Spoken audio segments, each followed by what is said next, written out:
A lawyer called about a man who'd been dead 11 years. His voice was shaking.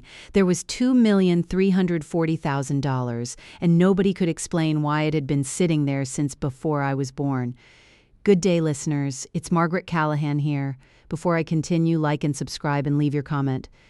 I should tell you who I was before any of this happened, because the woman who answered that phone call is not exactly the woman telling you this story now. My name is Margaret Callahan. Everyone calls me Meg, except my mother, who only ever called me Margaret when she was disappointed in me, which was often enough that I flinch a little even now when someone uses my full name in a formal tone. I was 47 years old, living in a rented duplex on Delmar Avenue in Dayton, Ohio, working as a billing coordinator at Miami Valley Regional Hospital, a job I'd held for 16 years and could have done blindfolded by year 3. I made $54,300 a year. I drove a 2014 Honda Civic with 161,000 miles on it and a check engine light. I'd learned to ignore the way you learn to ignore a relative's bad habits. I had one son, Caleb, 20 years old, a sophomore at Wright State studying mechanical engineering, and one ex-husband, Dennis Pruitt, who I will get to, and who you will not like very much, though I'll try to be fair to him anyway because that's just how I was raised. I was not a woman anyone would have picked out of a crowd and said, "There goes someone about to inherit a fortune." I clipped coupons out of habit rather than necessity, though by then it had crept back into necessity too. I kept a budget in a spiral notebook because apps felt like they were trying to sell me something. I was by every measure the world uses unremarkable, quietly competent. The kind of woman who gets thanked in a meeting and then not invited to the next one. I want you to understand that because everything that came after only makes sense against how ordinary my life was before it. The relationship that matters most to this story is the one I had with my father, Thomas Callahan. My dad was a machinist for most of his working life, employed at a tool and die shop off Webster Street until it closed in 1998. He was a steady man, not talkative, the kind of father who showed love by fixing things without being asked. A loose stair rail, a leaking faucet, the transmission in my first car. He died on March 2, 2015, of a heart attack in his recliner, watching a Reds game, which is honestly the way he would have chosen to go if you'd asked him. He left behind almost nothing. A paid-off house on Cornell Drive that sold for $61,000 after the funeral costs were handled. A 1998 Ford pickup. Some tools my mother, Patricia Callahan, had passed 6 years before him, so it was just me handling the estate, such as it was, and I remember thinking at the time that it was strange how little there was to show for 68 years of a hard-working life. I didn't dwell on it. Grief doesn't leave much room for arithmetic. Now, here is where I have to plant something for you, because I promised myself when I started telling this story that I would be honest about the parts I missed at the time. There were 3 small things about my father that never quite added up, and I want to tell you about them now, the way I noticed them then, which is to say, barely. The first was a 2-year gap. Between 1979 and 1981, my father was simply not around. I was too young to remember it myself, but my Aunt Carol mentioned it once at a Thanksgiving dinner in an offhand way. Well, that was back when your father went off and did his thing out east, and my mother shot her a look sharp enough to end the conversation, and nobody ever brought it up again. I filed it away as one of those family mysteries every family has and never chases down. The second was a name. When I was maybe 12, I found an old address book in a drawer while looking for tape, and written inside the front cover in my father's handwriting was a name that wasn't his, Thomas Ellard.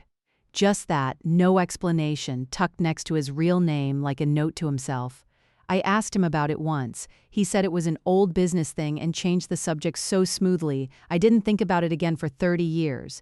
The third was smaller still. Every year on October 9th, without fail, my father would drive somewhere alone for the whole day and come back that evening tired and quiet, never saying where he'd gone. My mother never asked. I never asked. It was just one of those fixed points in the family calendar, like Christmas Eve at my grandmother's, except nobody explained this one, and eventually you stop expecting explanations for the things that have always simply been true. I want you to hold on to those 3 things: the 2-year gap, The name in the address book, the October 9th drives, because I promise you, they matter. But at the time in the spring of 2024 when the letter came, I wasn't thinking about any of it. I was thinking about Caleb's fall tuition bill, which was $8,740 and due in 3 weeks, and about the fact that Miami Valley Regional had just announced a restructuring that put my department, billing and coding, squarely in the crosshairs of efficiency review, which is hospital language for layoffs dressed up in a blazer. The letter came on a Tuesday, June 3, 2024. It was a thick, cream-colored envelope, the kind with a law firm's return address embossed instead of printed, and it sat unopened on my kitchen counter for 2 days because I assumed reasonably that it was either a scam or a summons for jury duty. When I finally opened it on Thursday night after Caleb had gone back to his dorm for the summer session, it asked me to call a number and reference a file, Estate of Thomas Ellard Callahan case no. PR 2024-01187, Montgomery County Probate Court, Thomas Ellard Callahan.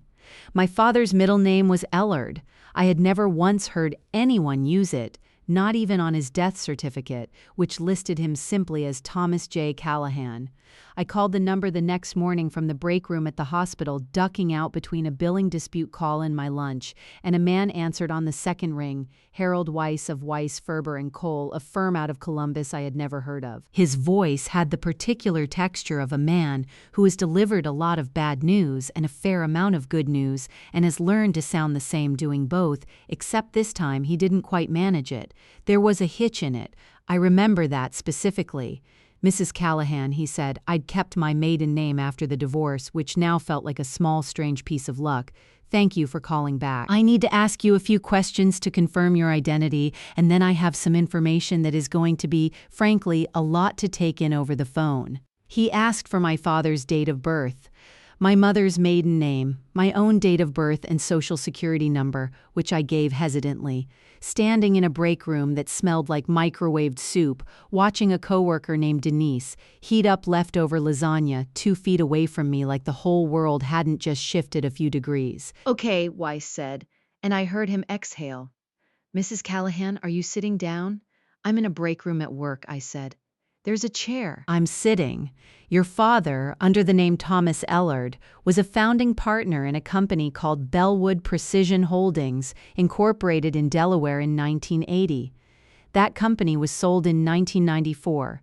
Your father's share of the proceeds, along with subsequent investments, was placed into a trust, the Ellard Family Trust, with instructions that it remain untouched and unadministered until certain conditions were met. Those conditions were met as of April of this year when the last surviving co-trustee, a Mr. Raymond Kessler, passed away. Under the terms of the trust, you, Margaret Ellard Callahan, are the sole named beneficiary. I remember asking him to repeat the company name because I genuinely thought I'd misheard something. He repeated it. I asked him what the proceeds meant in terms of an actual number, because lawyers, I was learning already, do not like to say numbers out loud until you make them. As of the most recent trust accounting, Weiss said, the total value of the trust assets, a brokerage account, and 2 commercial properties held through a holding company, Ellard Marsh, LLC, is $2,340,000.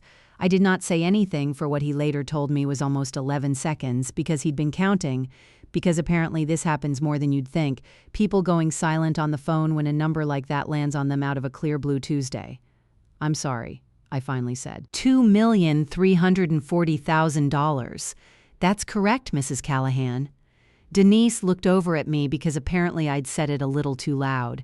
I turned toward the window, toward the parking lot, toward my Civic, with its check engine light, and I asked the only question that made any sense to me in that moment.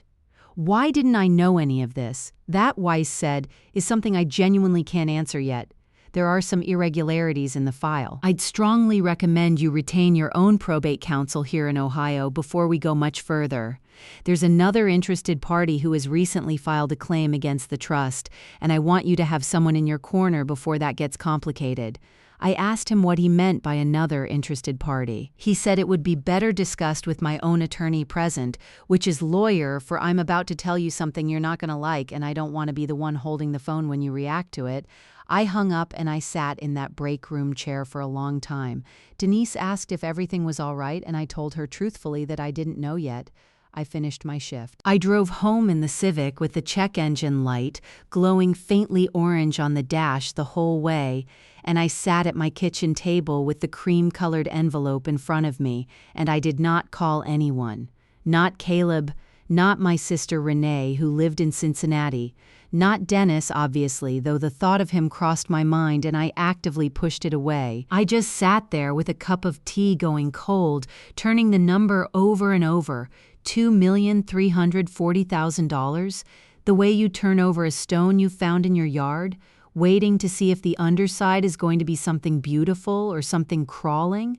I didn't sleep much that night, and I want to describe what that night was actually like, because I think this is the part people skip past in stories like this, and it's the part that felt the most true to me. I made a list. I am a billing coordinator.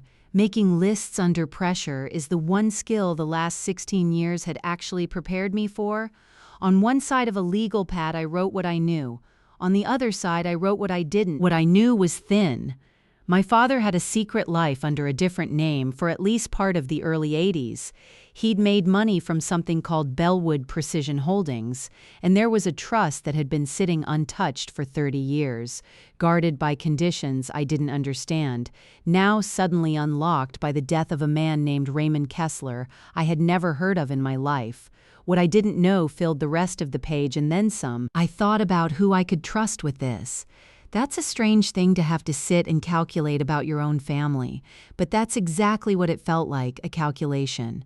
My sister Renee and I were close, but Renee had a habit of talking, not maliciously, just constitutionally, the way some people can't help but narrate their lives out loud to anyone in earshot, and I did not yet know who was watching this situation or how carefully. Caleb, I decided to keep out of it entirely for now, because I did not want a 20-year-old's tuition anxiety wrapped up in something this uncertain, not until I understood what irregularities in the file and another interested party actually meant. Dennis I would tell nothing ever unless a court forced me to, and even then I'd make him work for it. That's when I started connecting it to the address book. I actually got up at nearly 1 a.m, went digging through a box in my hall closet where I'd kept a handful of my parents' effects after the estate sale, and there it was, the old leather address book, dry and cracking at the spine, and inside the front cover in my father's tight, careful handwriting, Thomas Ellard.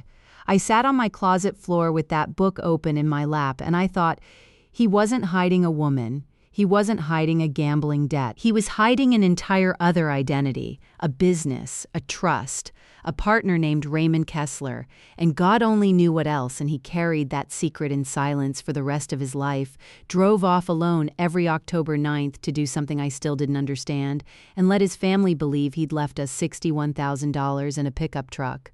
I was afraid that night of several very specific things, and I want to name them honestly instead of pretending I was braver than I was. I was afraid the money wasn't real, that this was some elaborate scam preying on grieving families, though the case number and the Montgomery County probate court reference gave that fear a shorter shelf life than it might otherwise have had.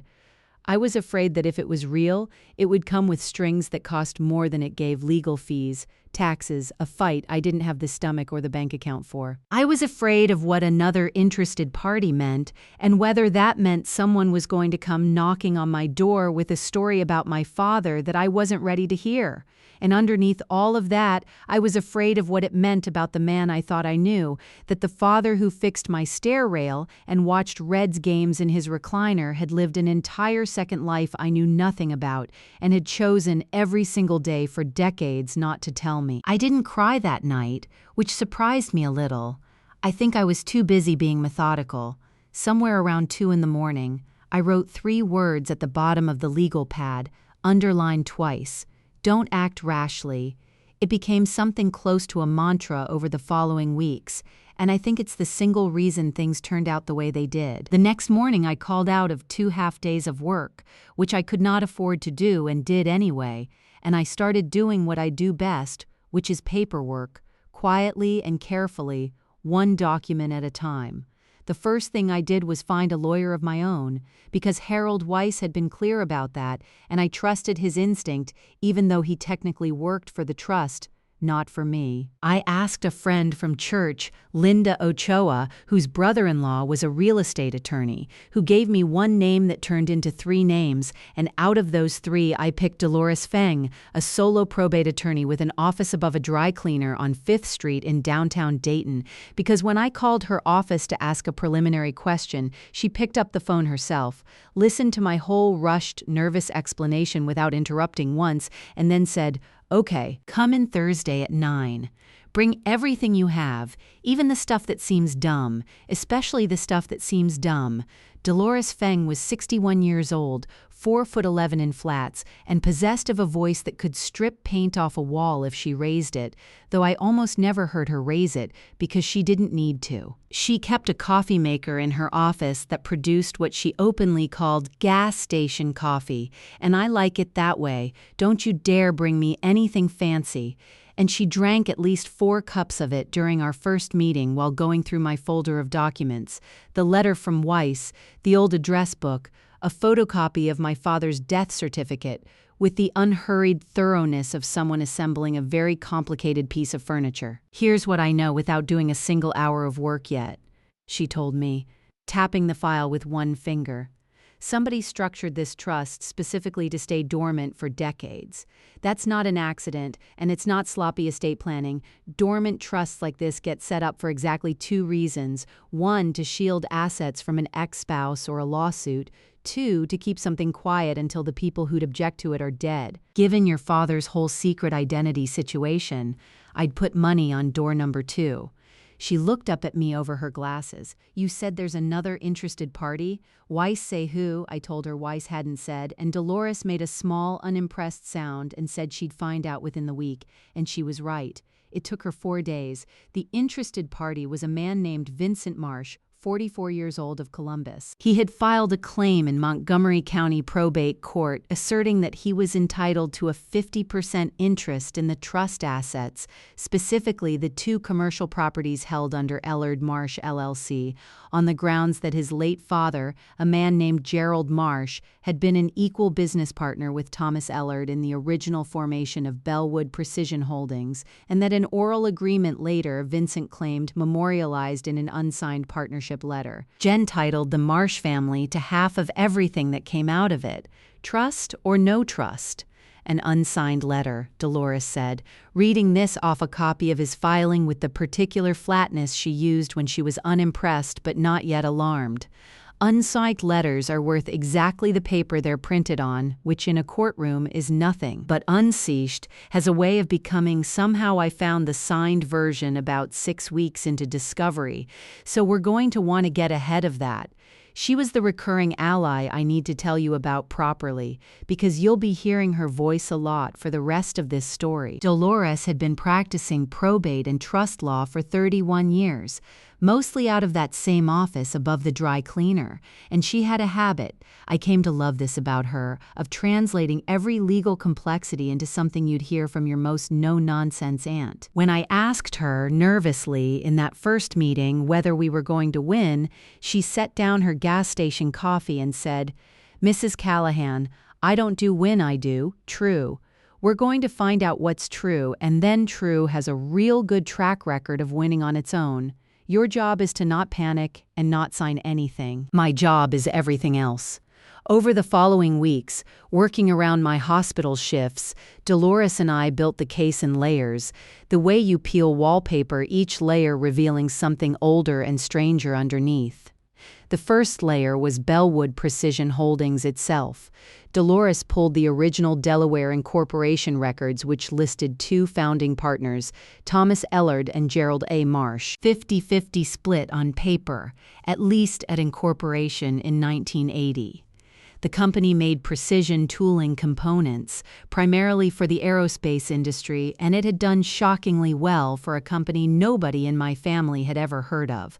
Sold in 1994 to a larger manufacturing conglomerate for $6.1 million. The second layer came from old newspaper archives, which Dolores's paralegal, a sharp 26-year-old named Priya Anand, dug up from the microfilm collection at the Ohio History Connection and a database of digitized Columbus Dispatch back issues. A short 1994 business section article about the Bellwood sale mentioned both founders by name, Thomas Ellard and Gerald Marsh, and noted, almost in passing, that the two men who met while working at a Youngstown steel fabrication plant in the late 1970s built the company from a single rented workshop. There was no mention of my father's real last name anywhere. As far as the public record was concerned, Thomas Callahan and Thomas Ellard had never been the same person, and I began to understand, with a chill, how deliberately my father must have kept those two names apart. The third layer, and this is the one that really turned my stomach, came from phone records, specifically records Dolores subpoenaed from the trust's prior administration, showing a decade of correspondence between my father and the original trustee, a bank trust officer named Raymond Kessler, who had continued managing the account privately for years after retiring from the bank itself, apparently as a personal favor, and, we later learned, for a modest annual fee my father paid him directly. In one letter, dated October 9, 1997, my father wrote to Kessler, same as every year, please confirm the trust remains untouched. Margaret and Renee are not to be told until the conditions are met. This is for their protection, not against them. I read that line sitting in Dolores's office and had to put the copy down for a minute. October 9th, every year, that was where he went. Not to another woman, not to a gambling debt, to a bank, to check on a trust he'd built for me and my sister, and never once let us see. The conditions turned out to be spelled out plainly in the original trust instrument, which Dolores finally got a full certified copy of in early July. The trust would remain unadministered until either Thomas Ellard's death or the death of Gerald Marsh, whichever came later, at which point the surviving named beneficiaries, me and Renee, were to be located and notified. My father had died in 2015. Gerald Marsh, it turned out, had died only that April 2024, 9 years after my father, which was the actual triggering event Weiss had mentioned on the phone. Raymond Kessler, the private administrator, had died 3 weeks after Gerald Marsh in what Dolores noted dryly was a genuinely inconvenient stretch of mortality for everyone involved except the guy trying to sue you. That was the document-based gotcha moment, and I want to walk you through exactly how it happened because Dolores was proud of it, and she deserves the credit. Vincent Marsh's claim rested entirely on that unsigned partnership letter supposedly written by his father Gerald in 1981, laying claim to 50% of any and all future proceeds derived from the business, a phrase broad enough to swallow the trust whole. Dolores requested through formal discovery the original physical document, not a photocopy, from Vincent's attorney. It took him 5 weeks and 2 motions to compel before he produced it. When it arrived, Priya ran it past a forensic document examiner Dolores kept on retainer, a meticulous, soft-spoken man named Arthur Bell, who determined within 2 days that the letter had paper stock, a particular cotton bond weave manufactured by a company called Strathmore, hadn't been in commercial production until 1986. The letter claimed to be from 1981. It was, in Arthur Bell's clinical written opinion, inconsistent with the represented date of authorship by no fewer than 5 years. Someone had forged it, and forged it badly, assuming correctly for 40 years that nobody would ever need to check. While all of this was unfolding, Vincent Marsh did not sit quietly. In late July, he showed up not at my house, thankfully, but at the hospital, in the main lobby during my shift, having apparently tracked down where I worked through the court filings, which listed my employer for service purposes. He was a tall, sharply dressed man with an expensive watch and the practiced smile of someone who sells things for a living, which, I later learned, he did, commercial real estate, mostly failing developments he flipped through a rotating cast of LLCs. He introduced himself pleasantly enough at first, said he just wanted to talk woman to woman's family, man to man's family, which was an odd enough phrase that I remember it word for word. And then, when I told him I wasn't going to discuss the case without my attorney, his tone shifted quick and cold. "You should think carefully about dragging this out," he said, low enough that the security guard by the entrance wouldn't hear. "Litigation's expensive. You've got a kid in college, don't you? I looked you up. This could get real slow and real costly for someone in your position. My offer's still open, 60-40 in your favor. We settle now. Everyone walks away happy. That offer expires." I did not raise my voice. I did not cry. I told him, as calmly as I could manage with my heart hammering, that any offer needed to go through Dolores Feng, and I turned and walked back toward the billing office, and I called Dolores from the stairwell before I'd even reached my desk. She was predictably unbothered. "He came to your job," she said. "Good. That's not intimidation, honey. That's a gift. Write down everything he said word for word right now while it's fresh and email it to me." Judges do not love hearing that a claimant showed up at a woman's workplace to pressure her into a lowball settlement while represented by counsel. That's the kind of thing that makes a judge start reading everything else in your file a little more skeptically. 2 weeks later, Vincent's attorney sent a formal letter threatening a defamation suit if I continued to characterize Mr. Marsh's claim as fraudulent in any communication, which was, Dolores pointed out with real relish, the legal equivalent of yelling "don't look over there" while pointing directly at the thing you don't want looked at. There was a fourth layer to the investigation, one Dolores almost didn't bother chasing down because she considered the case already strong enough without it. But Priya Anand pushed for it anyway, and I'm glad she did. It concerned the two commercial properties themselves, the Grove City retail building and the Rickenbacker warehouse, which had been purchased by Ellard Marsh LLC in 1996 and 1999 respectively, 2 years and 5 years after the sale of Bellwood.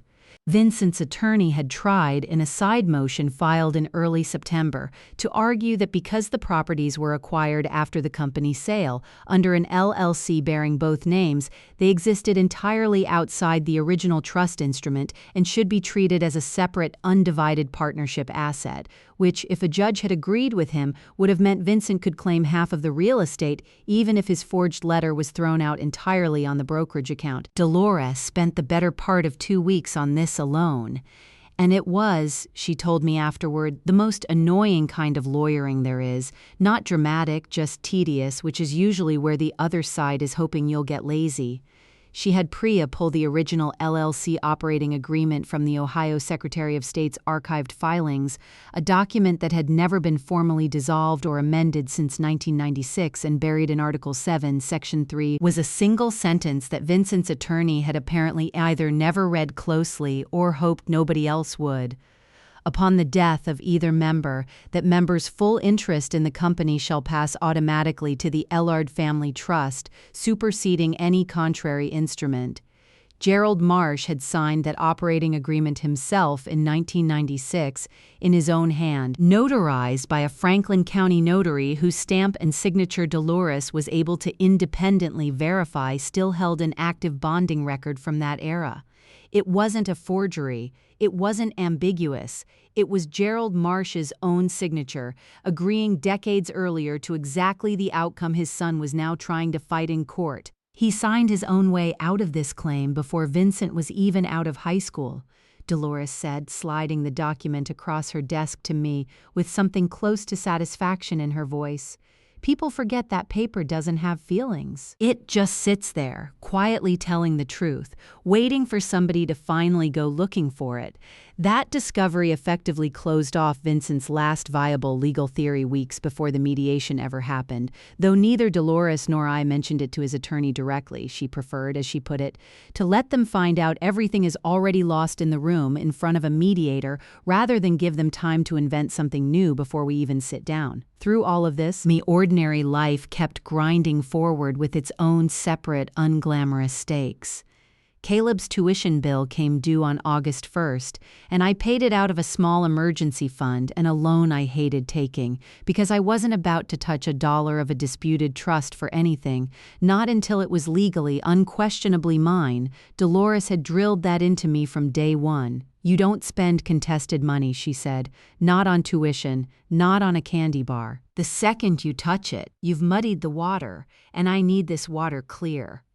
The hospital's restructuring review landed in early September, and I spent 3 genuinely sleepless nights, certain I was about to lose my job in the middle of the most financially precarious, legally complicated stretch of my entire life, before learning I'd been spared. For now, though 2 people in my department were not so lucky, and I carried a low, constant hum of guilt about that for weeks. I mention all of this because I want you to understand that the trust wasn't happening in some separate, insulated bubble of my life.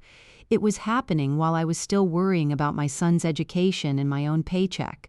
The way real financial mysteries actually unfold, layered right on top of an ordinary precarious life, not instead of it. The truth of where the money actually came from, the deeper truth underneath Bellwood Precision Holdings and the trust and my father's 2 names, didn't fully surface until late September, almost 4 months after that first phone call. And it came from a source none of us expected. Gerald Marsh's widow, Vincent's own stepmother, a soft-spoken 73-year-old woman named Eileen Marsh, who reached out to Dolores directly, unprompted, after being deposed as a witness in Vincent's own case. Eileen told Dolores, and later told me over coffee in her modest kitchen in a suburb of Columbus, that Gerald Marsh had never believed he was entitled to 50% of anything from Bellwood, and had told her so more than once with some bitterness over the years. The truth, as Eileen understood it, was this. My father and Gerald Marsh had indeed started the company together, but my father had put in nearly all of the initial capital that came, she believed, from a settlement my father had received in 1979 after a serious workplace injury at the Youngstown steel plant, where both men worked, an injury that had also, not incidentally, caused the 2-year gap in his presence back home, most of which he'd spent recovering and quietly working through a lengthy legal claim against the plant's insurer under the name Thomas Ellard, his mother's maiden name, taken up specifically so the injury settlement and the resulting business wouldn't be traceable back to a family he was terrified would be targeted by the same insurer's aggressive fraud investigators if word got out that an injured man had gone on to found a profitable company.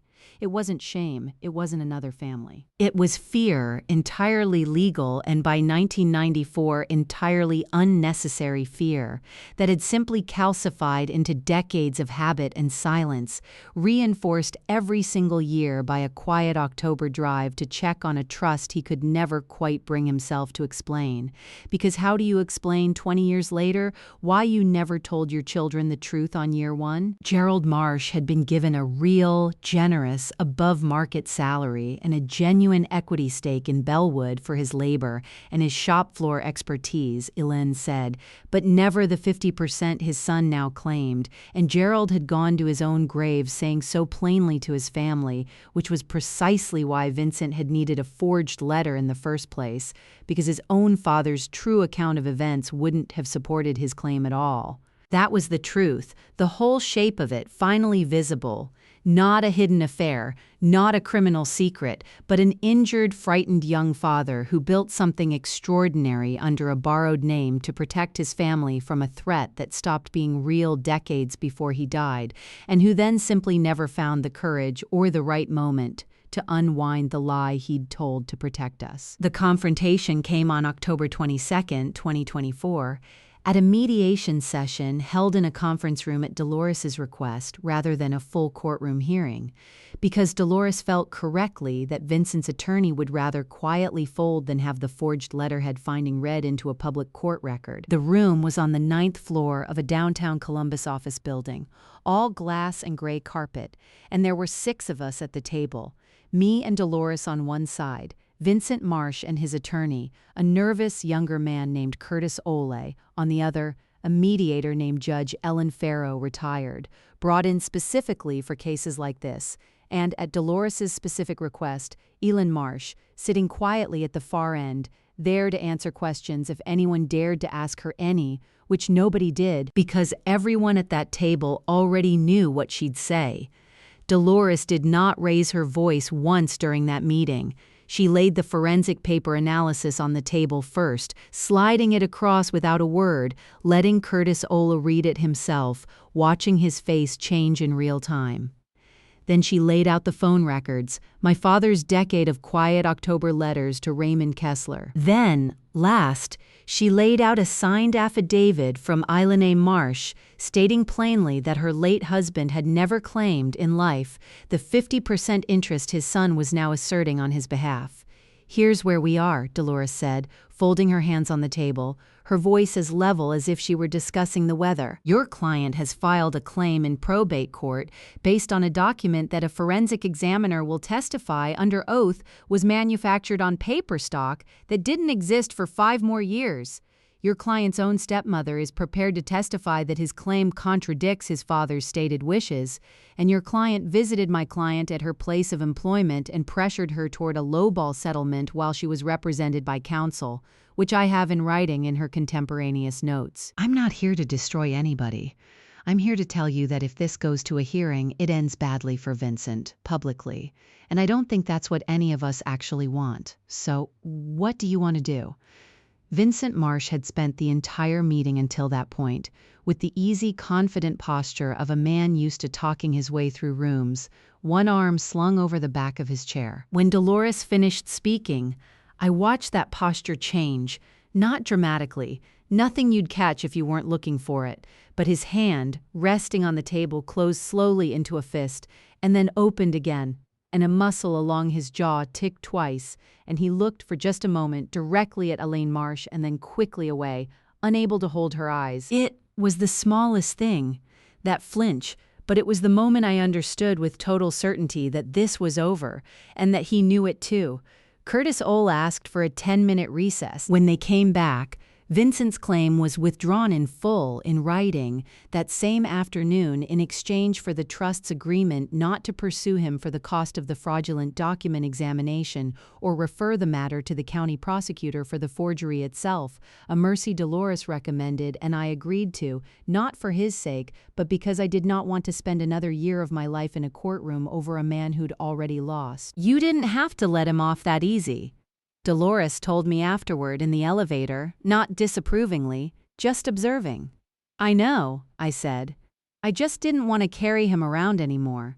She nodded like that was the correct answer, which from Dolores was as close to a compliment as I ever got. What I legally received once the probate court finalized the accounting in December 2024 was the full $2,340,000 held in the Ellard Family Trust.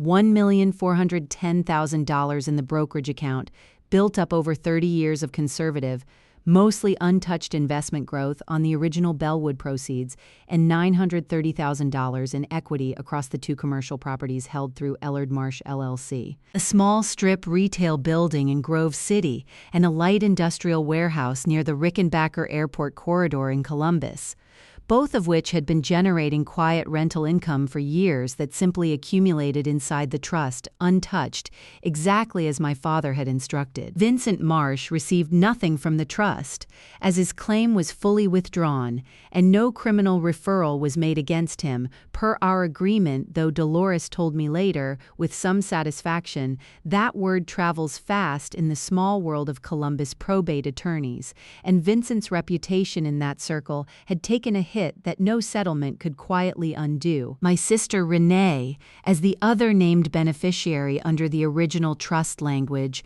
received her own equal share once her portion was separately administered a few months later, a fact that, I'll admit, made me happier than almost anything else about the whole ordeal, because it meant I got to be the one to call her and tell her, and I got to hear her go completely, stunned, silent on the phone, the same 11 seconds Harold Weiss had once counted out for me. I paid off Caleb's remaining tuition in full for the rest of his degree in one transfer, which felt, honestly, like the single best use of money I have ever made in my life. I paid off my Civic, though I ended up keeping it anyway for another 8 months out of some stubborn sentimental attachment before finally trading it in. I did not quit my job right away, which surprised some people, but Dolores hadn't been wrong about anything else. And she wasn't wrong when she told me, don't make any big decisions for 6 months. Let the money sit still while your head catches up to it.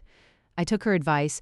2 years have passed since that mediation room on the 9th floor, and I want to tell you where everyone ended up, because I think you've earned the full picture by now. I left Miami Valley Regional Hospital in the spring of 2025, not dramatically, just a calm 2 weeks' notice after 16 years.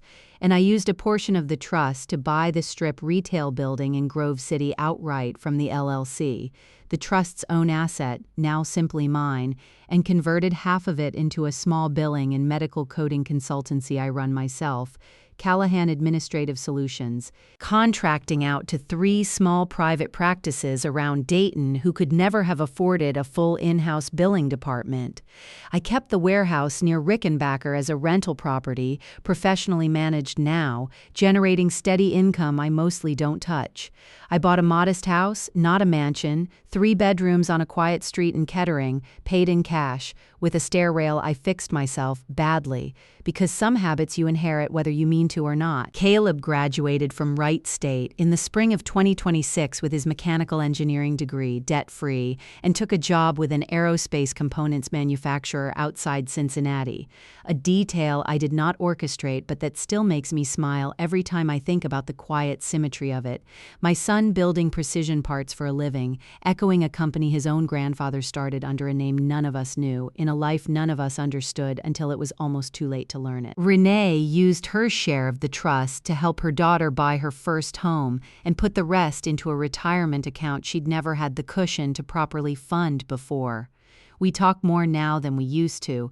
Oddly enough, grief and money have a way of either breaking families or knitting them tighter, and ours, thankfully, went the second way. Dolores Feng is still in that office above the dry cleaner on 5th Street, still drinking gas station coffee, and I still bring her a bag of the cheap stuff every few months as a running joke between us, because she made it clear early on that anything fancier would be an insult.